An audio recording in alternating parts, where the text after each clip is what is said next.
You have also the Americans begin to colonize Palestine.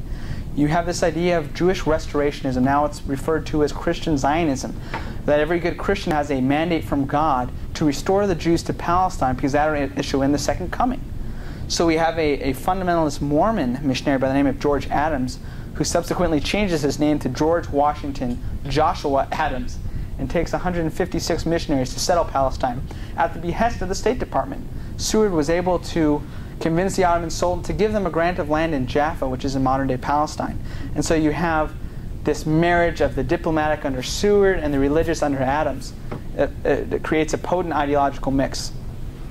And finally, we have American advisors going to Egypt. We often don't hear about this, but at the conclusion of the war, and in the 10 years during Reconstruction, we have over 50 U.S. soldiers going to advise and train the Egyptian military. Sayyid Pasha, or Pasha Ismail, was the viceroy, and this was in the middle of the French building the Suez Canal. And so he had a vision to modernize the Egyptian army to protect this great commercial asset.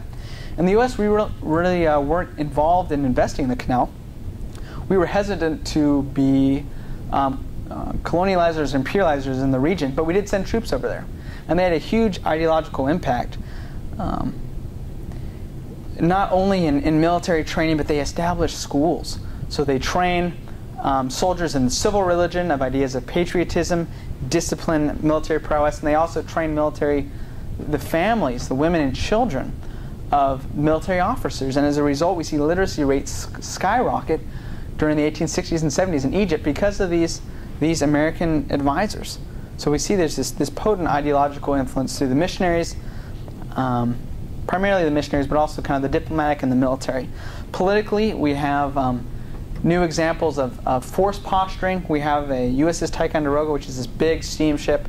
First goes through the Dardanelles, which was a kind of a neutral zone to military vessels, and it lands in Constantinople. Edward Joy Morris, who was the consul leader at the time, was able to negotiate this with the Ottomans. And also we see in the next 10 years, it is the first military ship of the United States to go to the Persian Gulf. So we have American power projection right as the British Empire, British naval prowess in the Mediterranean is scaling down. We have the United States picking up the mantle and sending troops, or excuse me, sending the Navy abroad. We also have at the conclusion of the Civil War, Seward able to kick Napoleon out of Mexico. Now that the Civil War is complete, they're saying, this is completely out of line.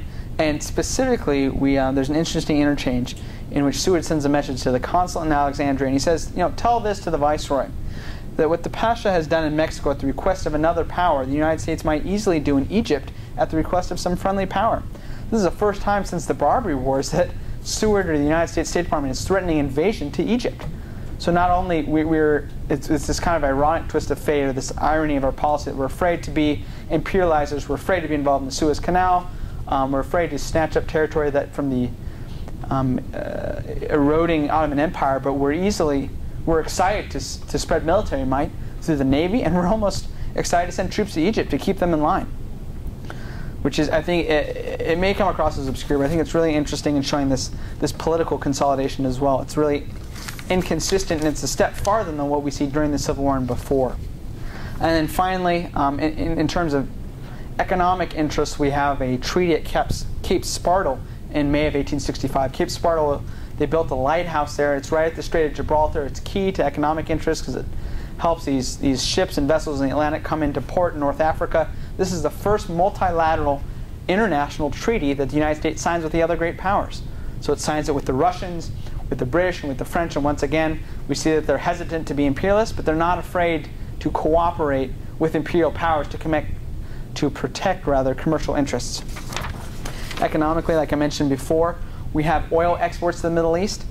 50 years before the Standard Oil Company finds oil deposits in the Middle East, oil from Pennsylvania, Ohio, Texas becomes a chief export to Syria and the Levant. So it's this lucrative export, and it shows, even in the midst of these mercantilists, these protectionist economic policy, that we're really looking globally. Maybe the first signs of economic globalization, if you will. Also arms.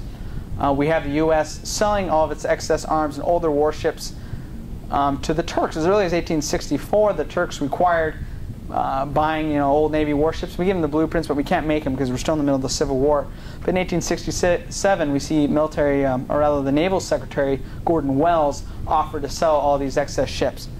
Also, we see the CEOs, or the corporate leaders of Remington, Winchester, and Colt, all these arms manufacturers, look to international markets because we no longer have domestic desire. Our civil war has been quelled.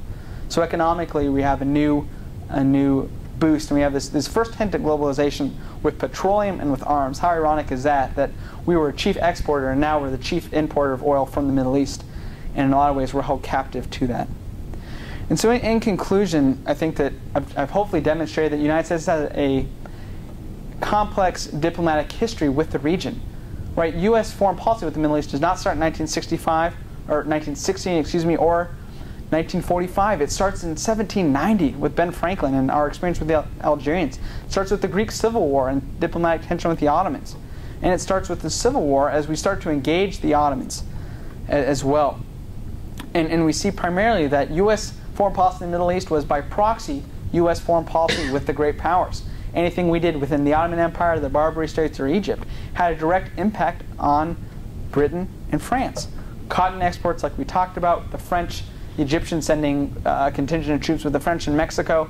Every diplomatic maneuvering we had to also consider our relationship with the great powers. So I would like to see, and hopefully diplomatic historians will consider relation with the Ottoman empires as important as relations with the British and the French, because they're all intricately tied. I guess to conclude, I want to read a portion of a speech that President Bush gave in November 2003 to the National Endowment of Democracy. And with this speech, I'm trying to draw a contemporary conclusion and a contemporary tie, but in no way am I really suggesting that I think Lincoln or Seward or any of these people shared any similarities with Bush more than maybe this universal idea of the Declaration. Bush concludes to this think tank in D.C. He says, "In many nations of the Middle East, countries of great strategic importance, democracy has not yet taken root. And this question arises: are the people of the Middle East somehow beyond the reach of liberty? Are millions of men and women and children condemned by history or culture to live in despotism? I, for one, do not believe it. I believe every person has the ability and the right to be free." So thanks so much.